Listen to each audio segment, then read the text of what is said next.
কোনো সহজ কাজই আমার ভালো লাগে না। কাজটা যদি খুব তাড়াতাড়ি আর খুব ইজিলি শেষ হয়ে যায়, সেই কাজে মজা নেই।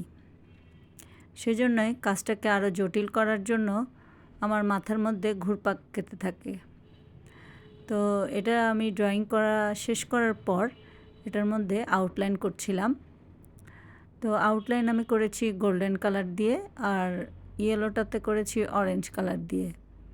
এরপর এটার মধ্যে আমি আরও কি অ্যাড করব সেটা দেখার জন্য আপনাদের অপেক্ষা করতে হবে।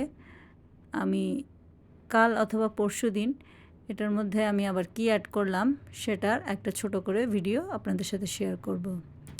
তো আজ এ পর্যন্তই। আমার এই ভিডিওটা যদি আপনাদের ভালো লাগে অবশ্যই লাইক, কমেন্ট এবং শেয়ার করে দেবেন। তো ভালো থাকবেন সবাই। শুভরাত্রি।